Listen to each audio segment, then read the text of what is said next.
Доброе утро, дорогие подписчики. 27 мая 2025 года. И снова традиционно «Аспекты республики» в одном из двух своих традиционных составов. Вот, на этот раз вдвоем.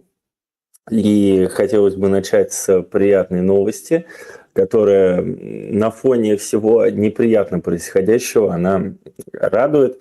Руслан, как ты думаешь, когда в январе 2022 года к тебе пришел скромный, немножко забившийся от прямого эфира мальчик в синтетическом свитере новогоднем, можно ли было предполагать, что спустя всего-навсего 3,5 года меня один из крупных немецких вузов позовет читать лекцию? Вот я, например, этого не предполагал. Да, понятно, что тема, естественно, там, российской миграции, там, вот этого всего, там, то есть близкая ко мне, но черт возьми, приятно же все равно.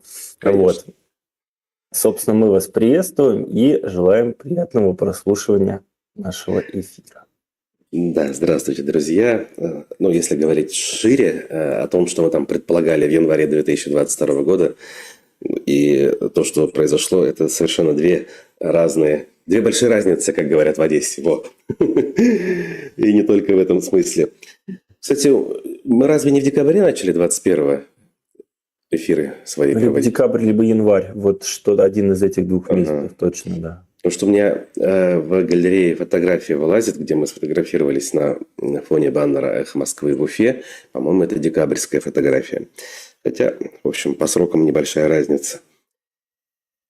Ильнара Максимова поздравляет Женю, Наталья Зубова с нами, Азат, Юля, Тай и Стобавовна.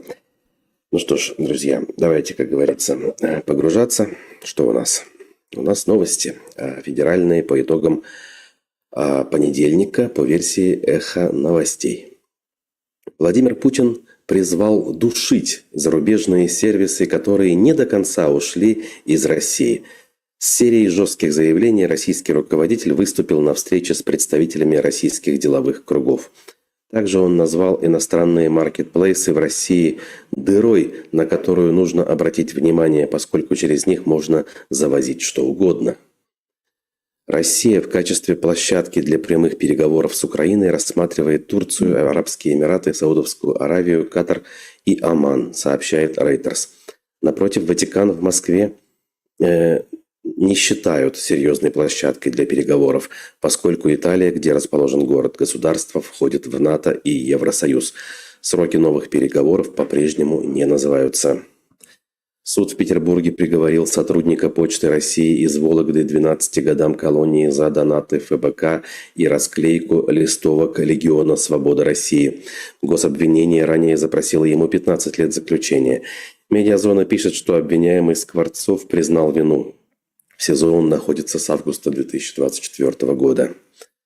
Фотографа из Магнитогорска оштрафовали за публикацию в фотобанке снимка двух девушек на фоне радужного флага. По данным издания «База», местные жительницы Голодских вменили демонстрацию запрещенной символики. Сама фотограф предположила, что донос на нее могли написать люди, которые без разрешения используют ее работы, размещенные в фотобанках. Книжный магазин «Фаланстер» оштрафовали на 80 тысяч рублей за продажу книги «Еду в Магадан». Как сообщает Медиазона, на него составили протокол о нежелательной организации. Книга белорусского политзека Аленкевича была якобы издана при поддержке Федерации анархического Черного Креста. Эта организация признана нежелательной в январе 2024 года. Германия готова рассмотреть вопрос о приостановке финансирования Словакии со стороны Европейского Союза. По словам канцлера Мерца, это произойдет в том случае, если Братислава продолжит отклоняться от общего направления блока. Известный своей пророссийской политикой премьер Словакии Роберт Фицо посетил Москву в День Победы.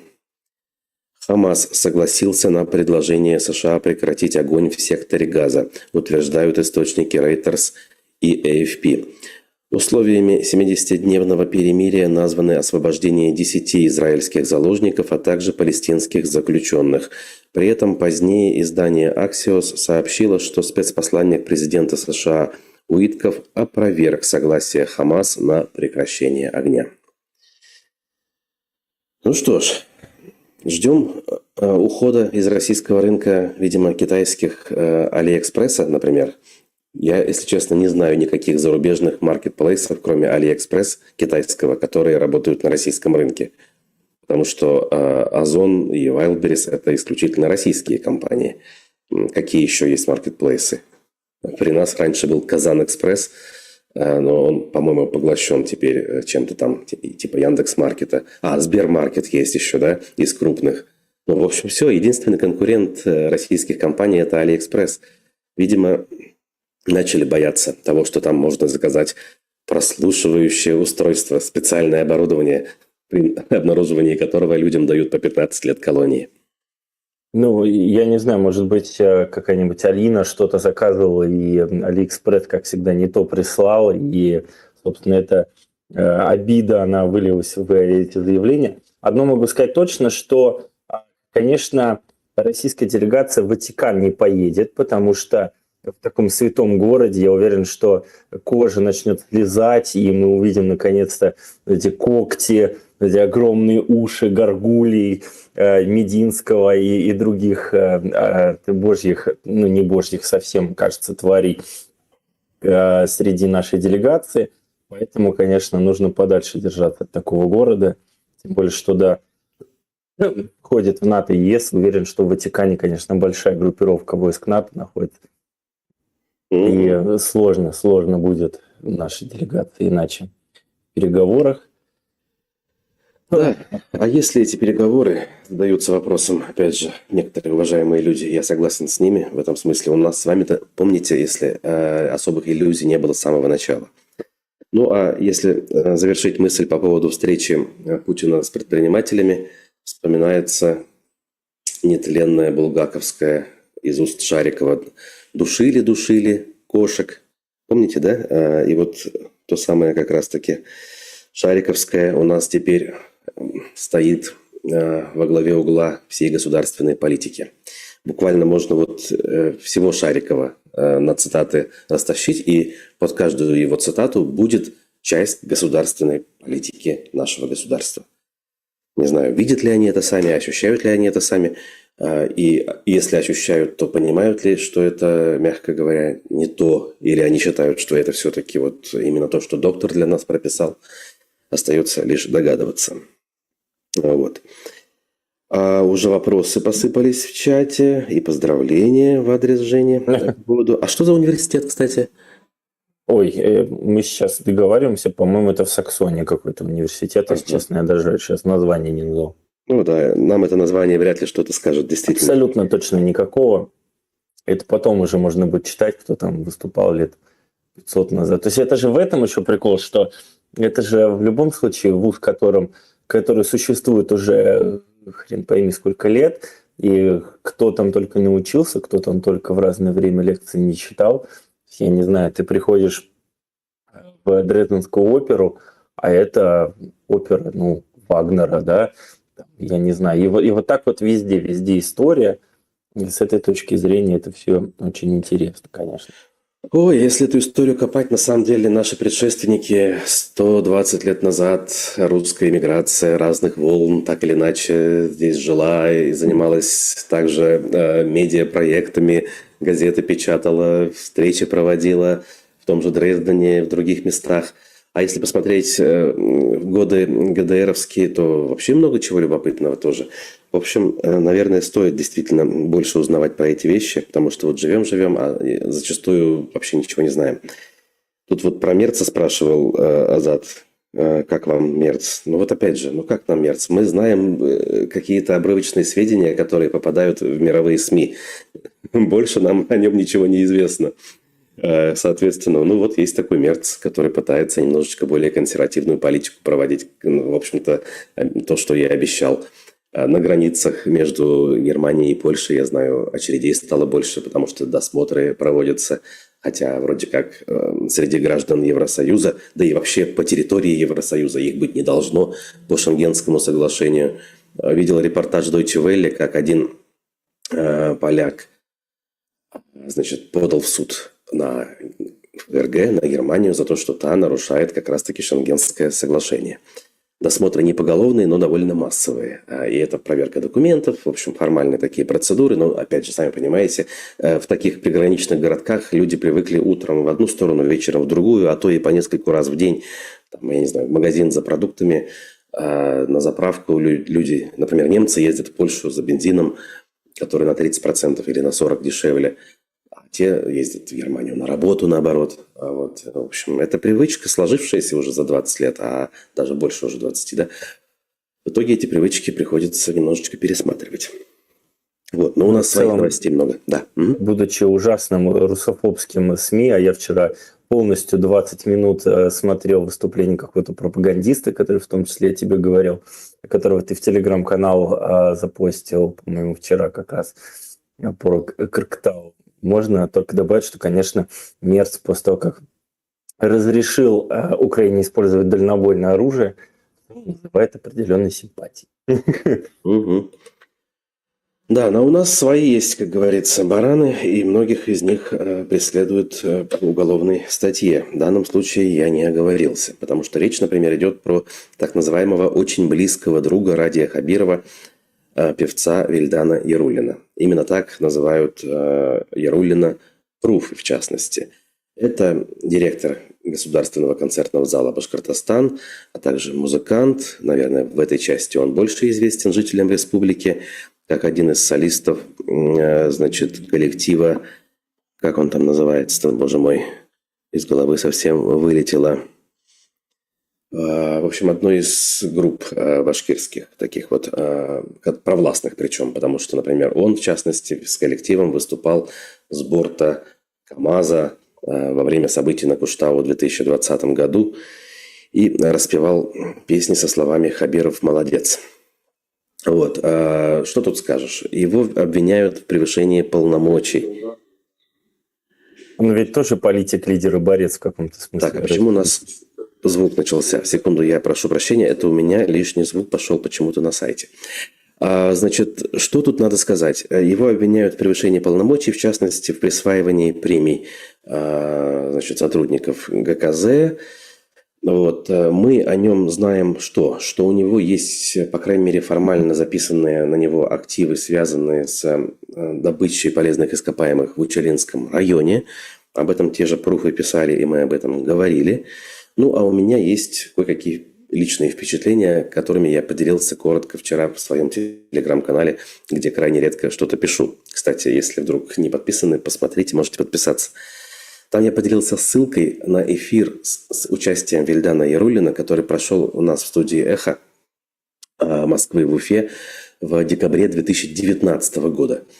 Тогда он сам пришел к нам в эфир с каким-то своим коллегой, помощником, сам напросился, надо сказать, и целью его было оправдаться перед общественностью. Возможно, кстати, кто-то ему сверху указание дал сходить на «Эхо», рассказать об этом, потому что мне тогда показалось, что вряд ли он вообще о нас что-то знает и осознанно пришел именно к нам. Не знаю, ошибаюсь или нет, но так или иначе это было мое ощущение. Так вот, нужно было ему оправдаться за то, в чем его обвинял тогда коллектив концертного зала. А обвинения там были жесткие. В том, что он там как раз-таки вот делает то, в чем его сейчас обвиняют уже органы правоохранительные, в том, что он выживает сотрудников, не прислушивается к ним, высокомерные отношения, значит, проявляет к коллегам. И это все произошло на фоне только буквально вот вчерашнего назначения его на эту должность. То есть коллектив его не принял, и для того, чтобы как-то вот объясниться перед коллективом или перед всем обществом, или перед властью вышестоящей, он пришел к нам на «Эхо рассказывать о том, что это все не так. Причем пришел не один, а с помощником, который, кстати говоря, по-моему, говорил даже больше, чем сам Яруллин.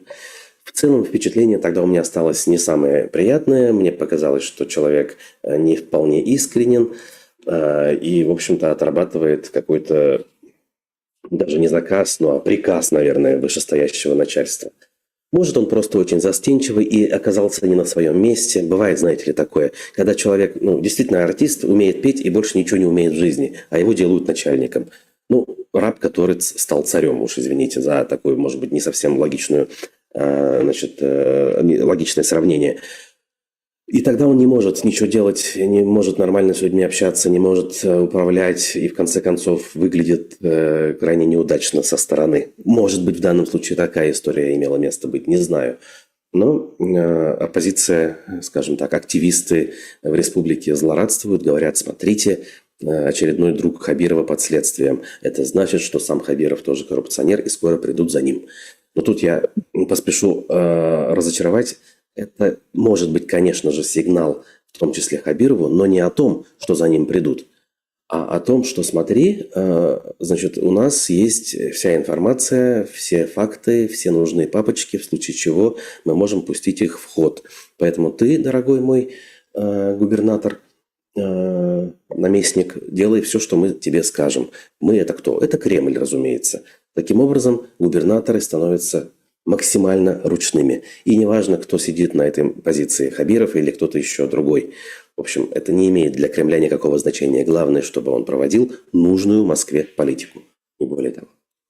Ну что ж ты говоришь, люди весь последний год, по-моему, потратили на написание постов с намеками, что вот-вот будет отставка, что у нас вот и немножко еще потерпеть. Мы читали инсайт такой-то, такой-то. Вот новости только, по-моему, в последнее время прекратились про это, что Хабирова снимают. У нас между 5-м и 6-м этажом, я не знаю, АПшки есть какой-то знакомый, который подслушивает, все, Хабирова снимает. Вот. Нет, это все ничем не закончилось. Тут изобилующий всякими вольными выражениями есть интересный пост Рамиля Рахматова на эту тему. Могу в целом что-то попробовать зачитать из этого. Да, мы много раз об этом говорили, действительно. Вот тут Стобабовна напоминает, что это группа «Караван Харай», действительно так она называется. Башкиры его называют «Кезе». Голоса нет, только смазливая внешность, за это и попал в училище искусств и в саму группу. Очень любопытно. Действительно, какие-то таланты творческие я тоже не обнаруживал в плане умения петь. Ну, как бы, не знаю. Есть куда более талантливые башкирские исполнители. Башкирские, татарские, неважно. А тут он становится директором, действительно, управленцем. Вот вы посмотрите, кстати, даже кусочек эфира посмотрите того от 2019 года, но не создает он впечатления какого-то, знаете ли, такого классного, энергичного управленца, у которого глаза горят, за которым коллектив бежит, значит, и рвет и мечет в попытке там, значит, творить и созидать. Но не каждому это дано. Я, например, в данном случае не говорю, что все должны быть такими. Нет, отнюдь. Не каждому дано, и это нормально. Вот. Может быть, действительно его назначение само по себе было ошибкой или там чьим-то планом для того, чтобы осваивать бюджеты. Потому что надо отметить еще одну важную деталь. Вот эти вот контракты государственные на проведение всяких праздников, они тоже оказались в этом уголовном деле, по которому Ярулин проходит. То есть вот эти вот вещи, о которых пруфы, кстати, писали, тут надо отдать должное. Гульнара Юрина, известная предпринимательница, ИПшница, которая зачастую без конкурса выигрывает все подряды на проведение там, всякого рода китаб-байрамов, всяких там форумов. И это обычно 30 миллионов, 40 миллионов рублей. Знаете ли, деньги, может быть, не гигантские в масштабах страны, но если говорить про республиканский бюджет, это деньги очень серьезные, тем более, что они из ниоткуда в никуда, как говорится. И вот ГКЗ «Башкортостан» был во всей этой схеме, получается, одной из прокладок, где наверняка оседали часть этих самых бюджетов. Так что история любопытная, конечно же. И, может быть, мы всей правды не знаем, в том смысле, что иногда может речь идти про конкретные внутривидовые склоки. Это тоже нельзя сбрасывать со счетов. Может быть, даже и Кремль ни при чем. Вот. И то, что мы здесь озвучиваем в качестве версии, это действительно наши версии, основанные на каком-то там опыте наблюдения. Не более того, Быть может быть все, что угодно. Может быть даже все гораздо проще. Знаете, просто действительно какой-то исследователь обнаружил коррупцию где-то и смог протолкнуть это дело у начальства. И никто не сказал ему «стоп». Блин, банально все может быть на самом деле, друзья мои. А коррупции же хватает везде, мы понимаем. И некоторая из этой коррупции попадает в поле зрения соответствующих структур. А им тоже иногда нужно показывать свою деятельность. Ну, как бы, вот так. Ну, одно то, что можно сказать, у нас Рустем Ахтамьянов пишет, что Вильдан Ярулин как мог боролся с путинской системой, в скобках воровал, силы оказались неравны. Вот мне кажется, что путинская система как раз-таки и существует, как Левиафан такой вот пожирающий пороки, питающийся какими-то пороками своей элиты. Также мне кажется, что путинская система полностью состоит из воровства исключительно. И если человек ворует, он только укрепляет эту систему. Вот, поэтому я бы так с этой системой бы не боролся, конечно. Наоборот, какой-то принципиальностью необходимо, я думаю. Ой, так, следующие новости в продолжение криминальной хроники, коррупционной тематики. Ну-ка, коротко, наверное, да? Башгосфилармония, как раз-таки один из участников всех этих глобальных схем по распилу, потратит 1,5 миллиона рублей, какие-то несчастные копейки сравнительно, на сабантуи за пределами республики. Значит, 530 тысяч рублей обойдется покупка билетов, а также бронирование гостиницы для работников, задействованных в организации мероприятий. За организаторские услуги филармония заплатит 704 тысячи рублей. В каких регионах будут проходить мероприятия, при этом не указывается. Вот видите, даже сабантуи организовать не могут более или менее дешево. У нас здесь сообщество татар-башкир планирует прекрасный сабантуй. Говорят, он вообще замечательно проходит. Я просто раньше не был. Без какой-либо финансовой поддержки, за собственный счет. Люди скидываются и проводят. Вот, наверное, пока так не будет происходить у нас внутри, особенно выездные мероприятия, ничего интересного из этого не получится. Ну, а Верховный суд Республики полностью оправдал бывшего министра туризма, а еще более раньше мэра Сибая Рустема Авзалова. Значит, того обвиняли также в превышении служебных полномочий. Обвиняли его в том, что там при строительстве и ремонте дорог в Сибае были злоупотребления. Сибайский городской суд его признал при этом виновным в самом начале. Причем не только его, но и замминистра транспорта Виктора Жулькова в придачу. Какие смелые судьи оказались в Сибайском городском суде, обратите внимание. Вот. Но Верховный суд республики полностью оправдал и того, и другого, получается. Все в порядке. Поэтому можно расслабиться, скажем так, Хабирову на тот случай, когда говорят, что Авзалов – это еще один его протеже, еще один его ставленник, который подтверждает коррупционную сущность республиканской управленческой команды. Авзалов у нас тоже бывал в эфире «Эхо», правда, в режиме онлайн, насколько я помню. Это было, когда он был мэром Сибая, и мы обсуждали наверняка сибайский карьер. Здесь, кстати, впечатление было относительно благоприятным, потому что человек был открыт относительно, да, к общению. Мы же еще пересекались в августе 2020-го, когда с Венедиктовым приехали на Сибайский форум после событий на Куштау, где Венедиктов давал интервью Хабирову, а Авзалов был принимающей стороной, так сказать. Устраивал там званый ужин на этот счет. Вот. Много раз я слышал на БСТ про это мероприятие с той точки зрения, что типа, Женя, обрати внимание, Алексей Алексеевич приехал, и какой он был, то есть он типа же ваш там, ну, естественно, с точки зрения БСТ, как бы Венедиктов, это что-то вот наш, типа это вот ваша либеральная вот эта вот хрень, но он приехал, он такой хитрый был, такой вот как будто наш.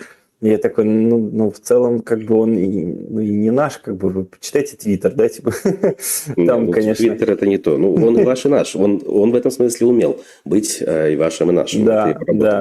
А насчет Башгосфилармонии, кстати, 1,5 миллиона рублей, не согласен, ну, представляешь, это взять всю эту аппаратуру, взять этих людей, привезти куда-то, еще разместить в гостинице, мне кажется, 1,5 миллиона рублей, это вообще минимально, сколько можно организовать подобные выезды по разным городам. Тут просто нет про аппаратуру ничего, и мы не знаем, сколько это людей, и какие-то города. Вот, если бы были подробности, и мы увидели, что тут куча людей, ну, наверное, ты был бы прав.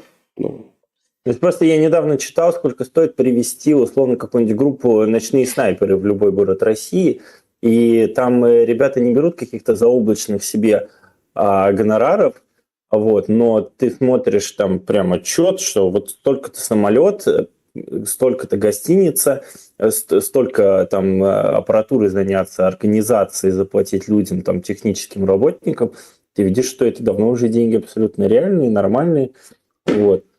1,5 миллиона рублей. Сейчас, я не знаю, автомобиль можно в России купить за 1,5 миллиона рублей. Поэтому в целом выглядит вполне себе невинно эта история. ой, тут что-то личное, любопытное пишет пользователь Эльдар Хабиров. Много лет назад я купил в Берлине микроавтобус Mitsubishi L200. И в Уфе, выезжая от общежития училища искусств, у него открылась дверь и разбила, у него, у Яруллина получается, и разбила мне заднюю фару, и пришлось Вильдану Яруллину мне ее купить. То есть Вильдан Яруллин повредил ваш микроавтобус L200, купленный в Берлине, и возместил затраты на ремонт фары, если я правильно понимаю. Как любопытно. Ой, возможно, что это сабантуй на даче в Подмосковье у одного главы республики, предполагает Азат, возвращая нас к теме сабантуя. Вот не знаем, действительно, коммерсант не выяснил, к сожалению, о какой закупке, ради чего эти 1,5 миллиона рублей выделяются. Действительно, на что-то масштабное не хватает, но на что-то немасштабное спрашивается, зачем? Ну, ладно, деньги невелики, так и быть, не будем долго злиться на эту тему. Так, дальше. Авзалова обсудили.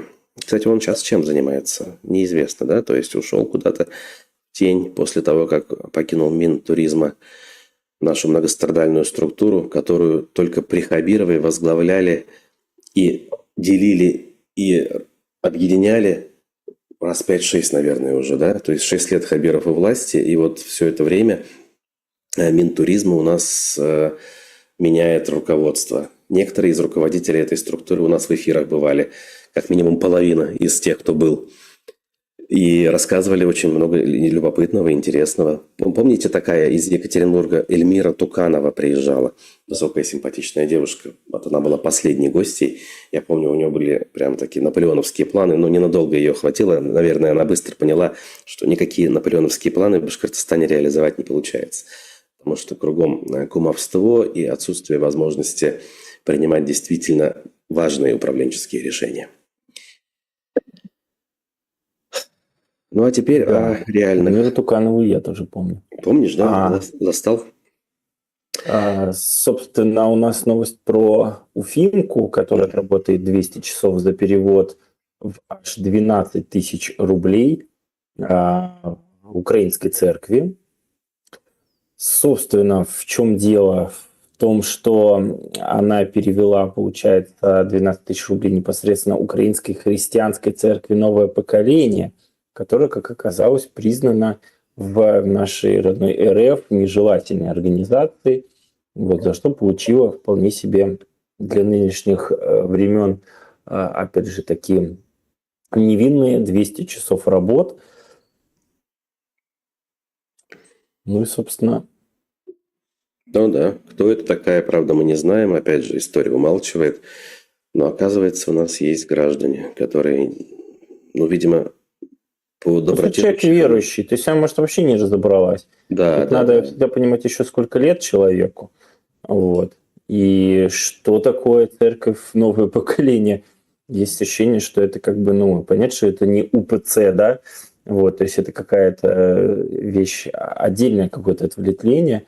Я так понимаю, обычно такие ответвления, не хочется никого обижать, но носят какой-то характер немножко сектантский, да, то есть если это какая-то такая история, потому это может быть вполне себе и нежелательная организация в принципе.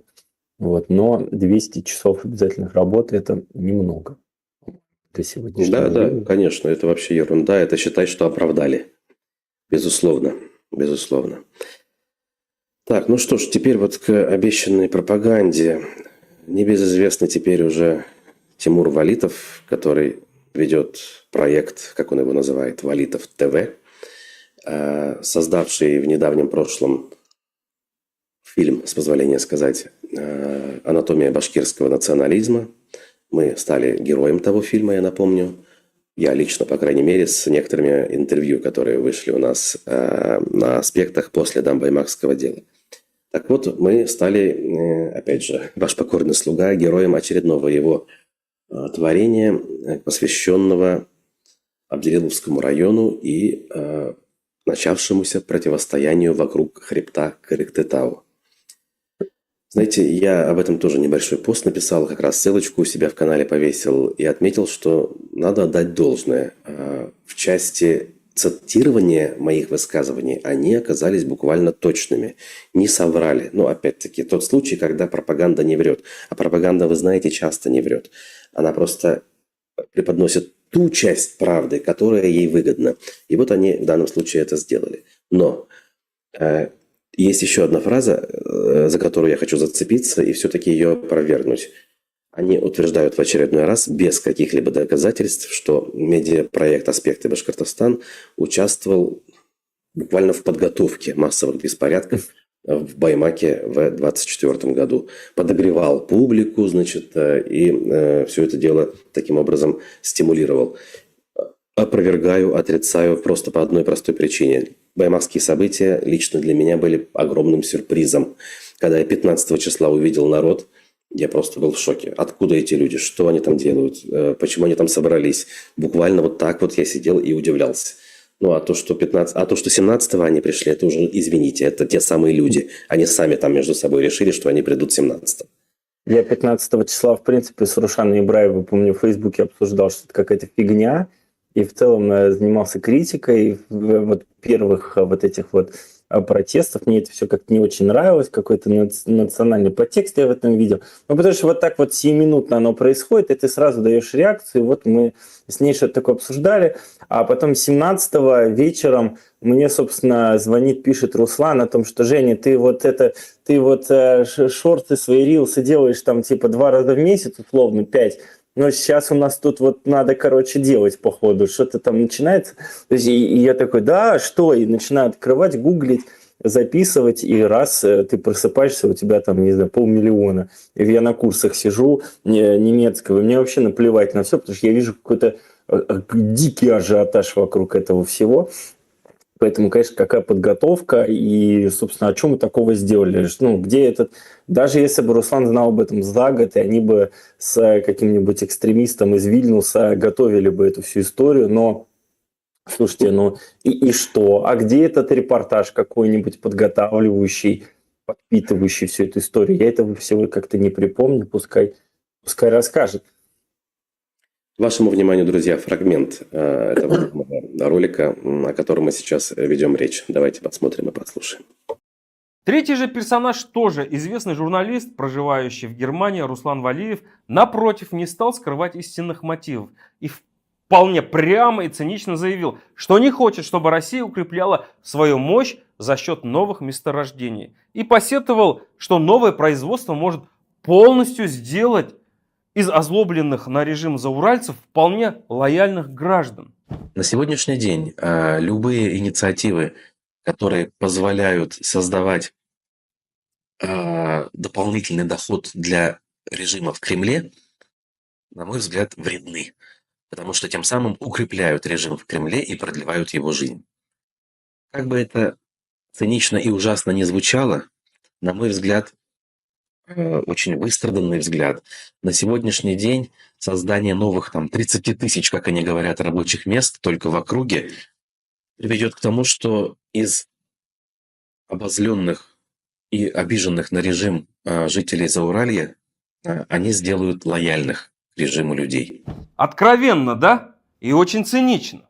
Кстати, Руслан Валиев и его ресурс «Аспекты Башкортостана» также активно принимали информационное участие в подогревании населения во время баймакских событий. И также он не оказывал никакой помощи семьям задержанных. Сейчас к информационному освещению ситуации вокруг вопроса строительства ГОКа в Абзелиловском районе подключилась всем известная «Желтая газета», контентом которого является исключительная дискредитация власти в республике. Обратите внимание, друзья, одни и те же провокаторы модерируют, используя одни и те же инструменты и одну и ту же риторику. Ты знаешь, о чем прям хочется уделить чему колоссальное внимание? Понятно, что это будет немножко не по теме. Мне это очень интересно. Телеграм-канал Валитов ТВ был создан 22 августа 2024 года. И первые же посты, собственно, на этом канале начали собирать по 1200, 1300, 1500 просмотров. То есть явно были какие-то бюджеты, были какие-то репосты, реклама. То есть, понятно, что это делается не с пустого места, что это какие-то затраты. Все равно в это, в продакшн, там во все, собственно, вводится. И почти за год у товарищей 560, уже 567 подписчиков. Слушайте, это, какие же вы, я не знаю, как вас обозвать-то вообще? Насколько это все неэффективно, насколько все это через одно место и никому не нужно? Потому что, я занимаюсь одним, собственно, пока особо не афишируем, там, НКО гражданским, и мы за несколько месяцев собрали половину из этой суммы, и бюджет у нас 0, вообще 0. То есть просто люди за идею сидят там что-то делают, и цифры совсем другие, динамика намного быстрее. В общем, видно, что людям очень интересно творчество господина Валитова и его расследование, и совсем это не пустая трата времени и сил, и финансов. Я представляю, конечно, там еще и на распил ушло немало денег, уверен. Да, вот Кита спрашивает, да кто его смотрит? Кроме вас у него еще зрители есть? Во-во. Да, об этом и речь сейчас у Жени, но, видите, мы не можем не обращать внимания, нам важна эта информация, нам важно понимание того, как на все происходящее вокруг Корктетау реагирует власть и как используют пропаганду для того, чтобы, скажем так, пытаться, наверное, поменять общественное мнение хотя бы у части людей. Мы должны это фиксировать, мы должны это как-то рефлексировать и видеть, потому что нам потом еще выводы делать в конце концов, да, как это все происходило. Такие события для нас действительно важны. Не обращать внимания нельзя. А почему там 1500 просмотров при 20 подписчиках, опять-таки, Женя сам ответил на свои вопросы. Тут ресурсы. Есть ресурсы, которые улетучиваются буквально в трубу, но, как говорится, кто деньги считает там никто их не считает. На такие цели можно и потратиться.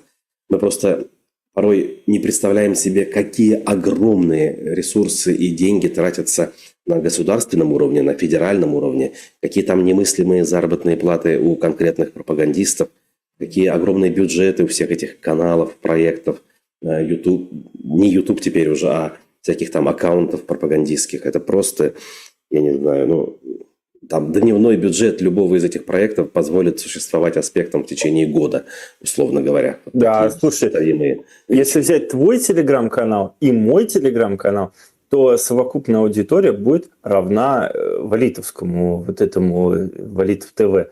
То есть, я знаю, что такое твой телеграм-канал, куда ты просто время от времени что-то выбрасываешь, в эфире был. То есть, это не ведение, это не какой-то постинг, там нету маркетолога, да, какого-то, а у меня тем более.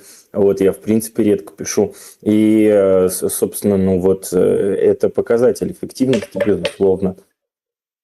Да уж. Но если, как говорится, в сухом остатке, то эта история, она все-таки вокруг Корктетау. Вот что важно. И раз они напрягают дополнительные ресурсы, пропагандистские в данном случае, значит, настрой все-таки, по крайней мере, пока у них серьезный. Что у нас из последнего? Фильм пропагандистский. Предыдущая новость – это фиксация большого скопления силовиков в Аскарово, это райцентр Абзелиловского района. Мы вчера выводы делали о том, что же это было и почему эта фиксация была. Также постоянные встречи всякого рода официальных структур с подчиненными, где объясняется, как нужно себя вести в этой истории. В общем, готовится власть к тому, чтобы пойти проторенной дорожкой. Но, опять-таки, люди, судя по всему, пока еще не готовы с этим смириться и проявляют свое гражданское мужество даже. А это именно мужество на сегодняшний день быть с чем-то несогласными в части государственной политики. А разработка карьеры на сегодняшний день – это не что иное, как часть государственной политики на федеральном уровне.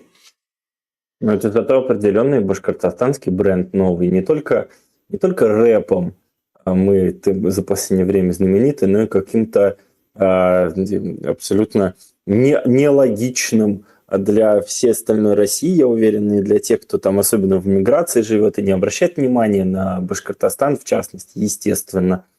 А тут какие-то люди постоянно нет-нет, да и куда-то выходят, бьются.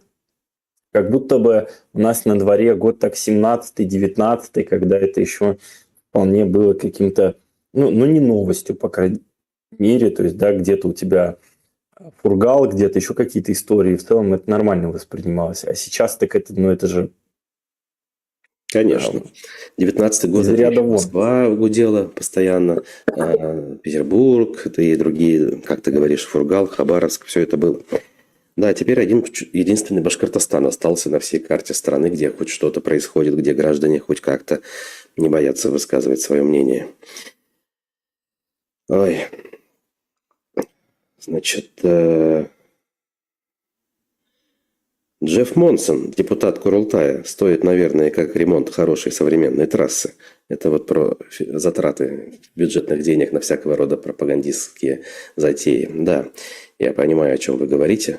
Действительно, речь тут не только, собственно, про зарплату конкретного Джеффа Монсона, а на все те бюджетные траты, которые вокруг него формируются.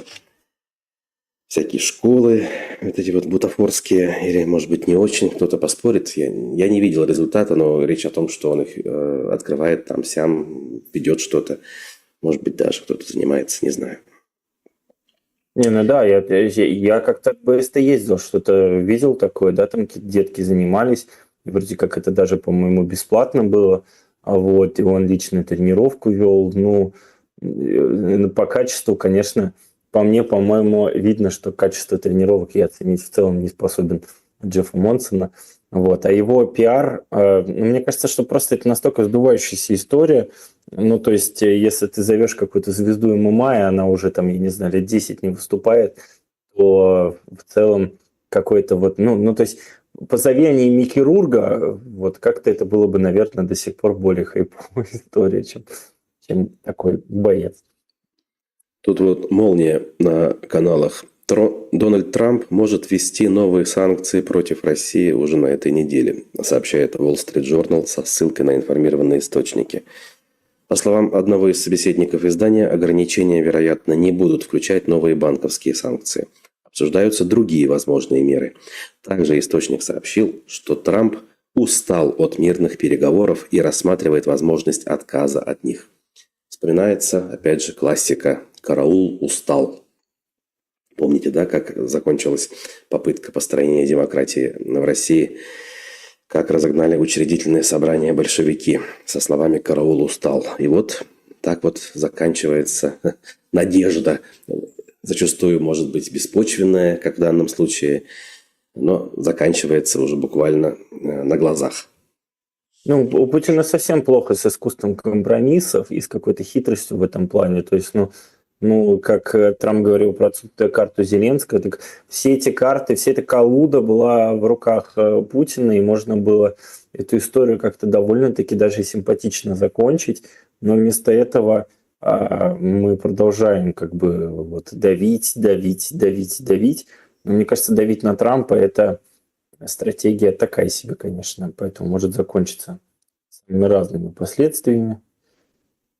Вот, а нам, традиционно нашему СМИ, как говорит Руслан, чем хуже, тем лучше, да?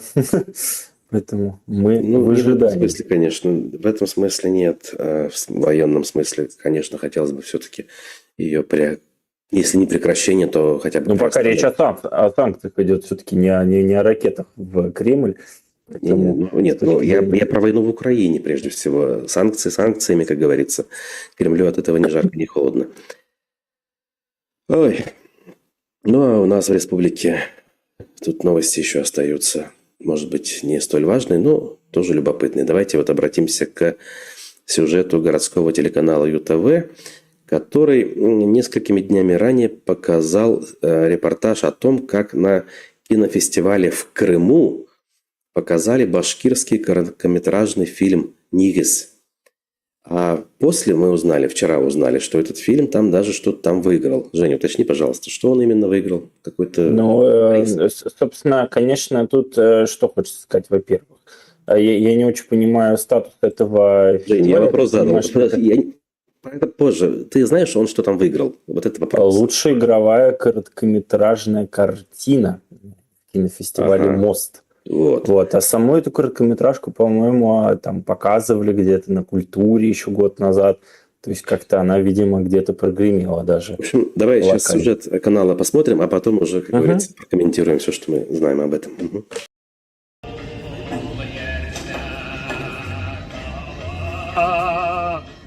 А вообще сценарий был написан еще в 18-19 годах. Я еще подавала тогда на грант «Отдых молодежи». Тогда не получилось этот грант получить. Затем был немаленький творческий перерыв в связи с замужеством и рождением ребенка.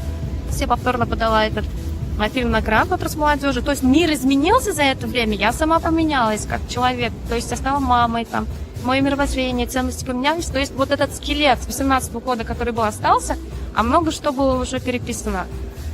И вот я повторно подала на грант, я его получила, и вот осенью 23 года в Кугарчинском районе Республики Башкортостан мы сняли это кино в течение 5 дней. И это уже фильм о любви к дому, к родине. То есть дом — это на самом деле не только вот деревянный домик у тебя в деревне, а это что-то шире, это сам, это твое окружение, это река, это гора рядом с домом. То есть дом — это полная сила. Все, что тебя окружает, и твое место силы, твои годы. Для каждого человека эта тема очень знакомая, родная, потому что у каждого есть родной дом, родное место силы, дом, где живут родители. И это очень актуальная проблема.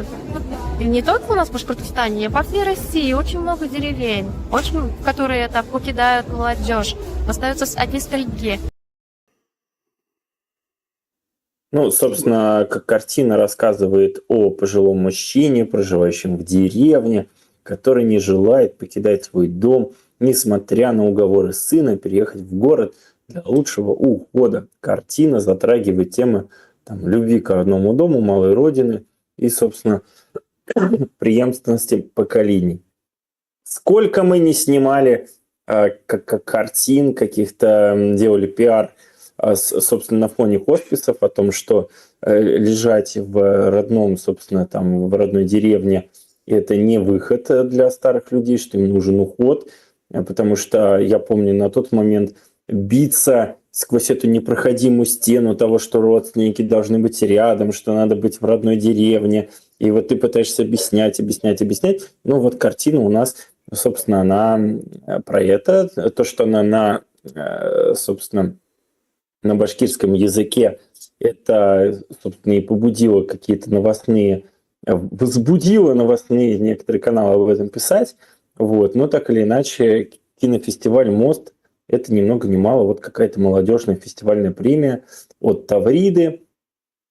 И вот я впервые, наверное, услышал про этот фестиваль, или, может, внимания не обращал. Но, тем не менее, вот молодцы. Ой, сам сюжет, в общем, мне понятен и близок. Да, действительно, старикам, которые тяжело больны, наверное, нужно обращаться в специализированные учреждения. Но тут речь не о старом, точнее, о старом, но не больном, а о человеке, который вроде как способен все еще выживать. И в этом смысле трогательная история и понятная с точки зрения того, что деревня в целом вымирает. Вот. Но главное в этом что все это в Крыму происходило. И вот лично меня печалит, что башкирские, в том числе талантливые люди, хотелось бы, чтобы понимали все-таки, во что они ввязываются, задумывались бы о том, куда они ездят, зачем они ездят. То есть при том, что режиссер картины симпатичная девушка и талантливая и все такое, но зачем она это делает? Вот о чем я бы задумался. Потому что ездить на такие территории, наверное, не стоило бы. до поры до времени.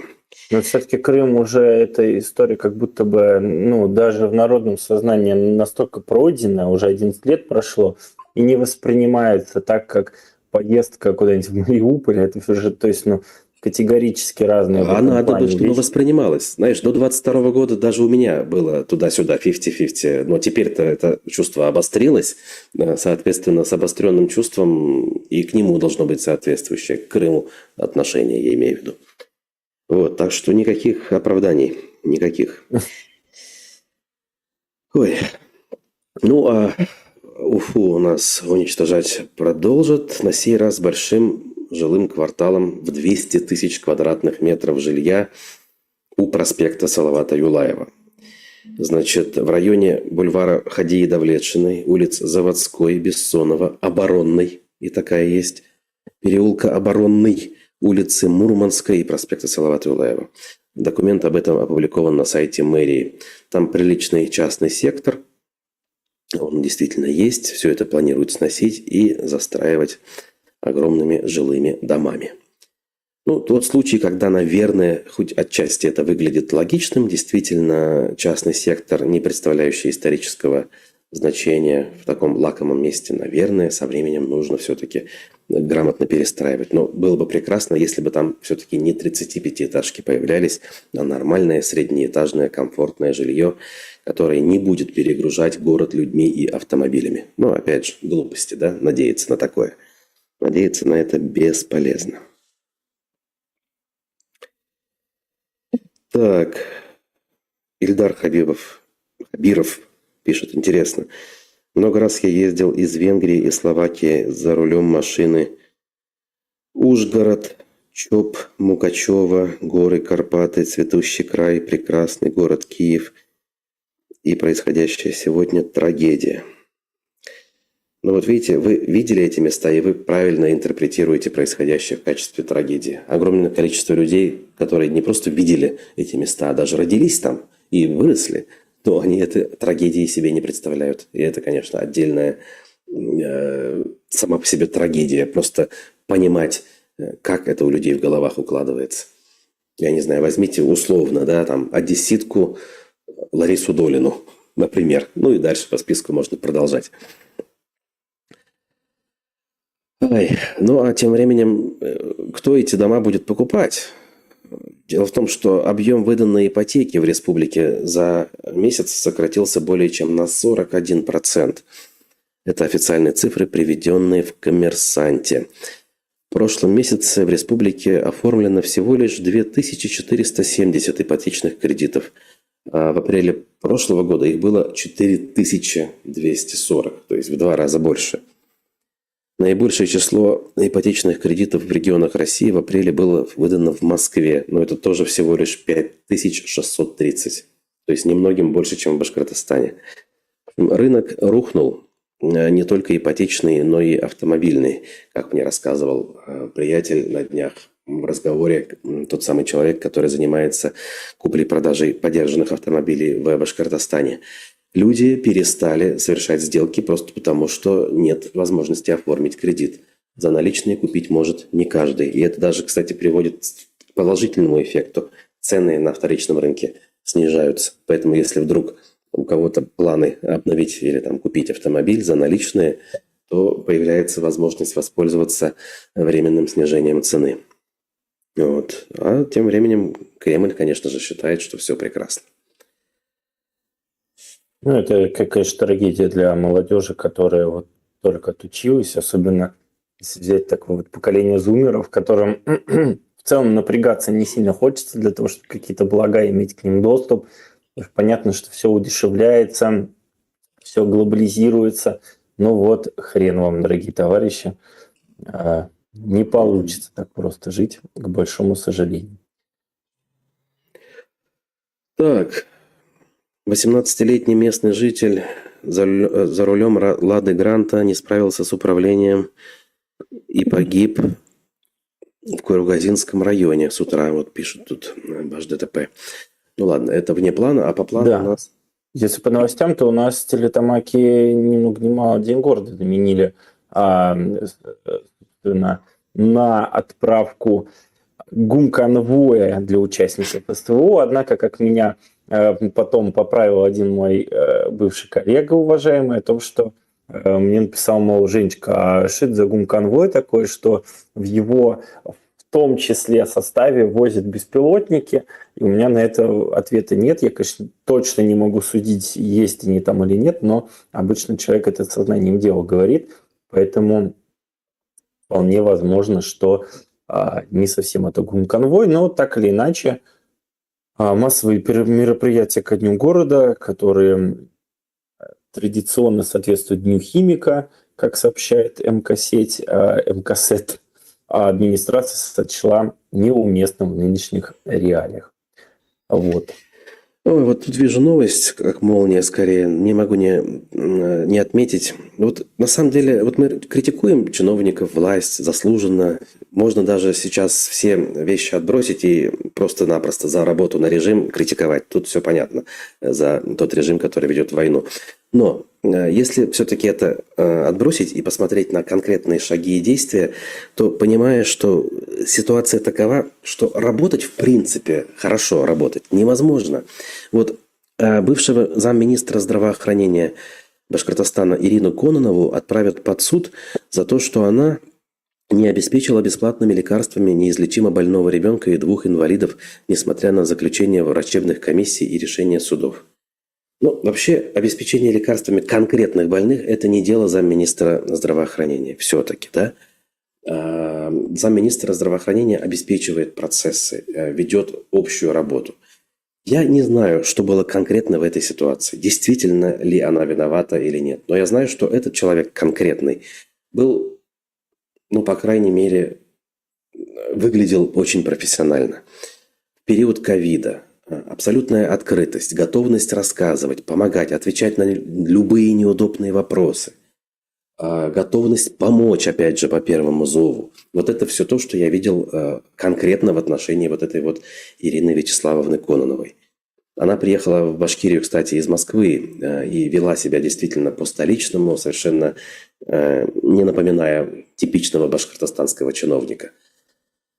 Ну, в общем, вот и в результате она сейчас, понятно, уже и не работает, по-моему, и, соответственно, отправится под суд по каким-то формальным, извините, доводам. Я понимаю, что там, возможно, трагедия как конкретная у конкретного инвалида и прочее. Но стоит ли всех собак спускать на одного чиновника, который, наверное, в глаза никогда не видел этих конкретных больных? Просто система так выстроена, что ни один человек не может чувствовать себя в безопасности, банально, да, любой человек, в том числе чиновник, и не может работать на, скажем так, на широкую ногу, потому что нужно постоянно оглядываться на все возможные ограничения и возможность оказаться на скамье подсудимых совершенно по неожиданной какой-то причине. Неужели сами чиновники этого не понимают? Должны же понимать, по идее, что все идет не туда, что все неправильно выстроено, что нужно что-то менять. Хотелось бы вот чтобы такого рода примеры приводили в том числе к таким пониманиям. Но пока нет. Ну, так Да. или иначе, слова красивые, на них можно в целом даже заканчивать. Ага. Таких выводов. Вот. Это да, заканчиваем. Действительно, время-то у нас уже все, поэтому Да, сегодняшний да. эфир заканчивается. Друзья, я, значит, также подтверждаю анонс, что мы планируем эфир с блогером Арсланом Нигаматьяновым. Плюс еще несколько у нас предварительных договоренностей на ближайшее время есть. Так что следите за анонсами. Ну, по отношению к Арслану, конечно, безусловно, нужен будет чат, нужны будут комментарии, дополнительные вопросы. Вот, потому как, помимо всего прочего, мы еще оба болеем с Русланом, поэтому поддержите максимально. Дадим отпор. А кому жителям всех пламенных идей. Да.